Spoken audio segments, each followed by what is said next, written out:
try to be positive here. Can you cite some positive things Republicans around the country, maybe governors have been doing that the party as a whole should model? I mean, I think, and I'm glad you asked that question because there are some really good things that Republican governors in particular have been able to do in their various states. While in some cases they may have started off rocky, and if you take my friend, the governor of Wisconsin, or Governor Kasich in Ohio, you look at where they are now, where their policies after a fashion have begun to settle in and people are actually seeing the implementation and the effect.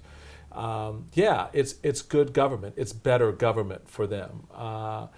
Susana Martinez, who I've been very high on, governor of New Mexico, she's done a phenomenal job. Governor Jindal also is another one who has shown strong, effective leadership, and so we'll see how it turns out. You're seeing the governor of Michigan being challenged right now with Detroit, but willing to step into that and really kind of chart a way forward for the city of Detroit as well as the state of Michigan as a whole, to make sure that the rising tide does lift all boats, but we have to recognize some folks need a boat first, and Detroit needs a boat. And so putting in place the strategies and mechanisms to create that boat, so when that tide of economic opportunity, whether it's a gentrification of Detroit or revitalization of a neighborhood, which is underway in pockets, that takes hold in a very positive way. Looking at the future of the party, we got to start. I know it's distasteful talking 2016. Oh, please. You got Hillary Clinton. Hillary Clinton potentially. Yeah. If she doesn't run, Joe Biden, Andrew Cuomo. I mean, these are some pretty popular big figures in the country. How would the Republican Party position itself? I think that if it's Hillary, it will be a tall order. And my charge to the party would be, don't run the sort of anti-Hillary BS from the 1990s. That's not the same woman by any stretch of the imagination. She is well past being first lady. And so and don't think you're going to hang a Benghazi hook on her either. All right.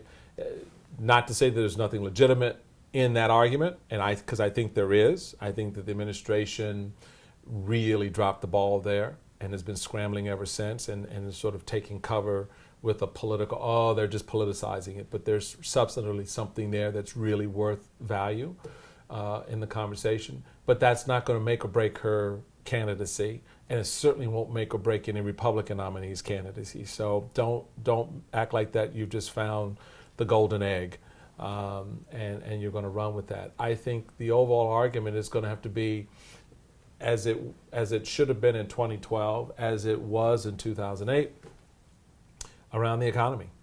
If the economy is still showing stagnant growth, and that's sort of oxymoronic, but it's really where we are, 1.5%, 2% annual growth rate, jobs being committed or created in a limited fashion, banks stockpiling cash in vaults as opposed to getting it back in the economy in terms of investments and loans and things like that.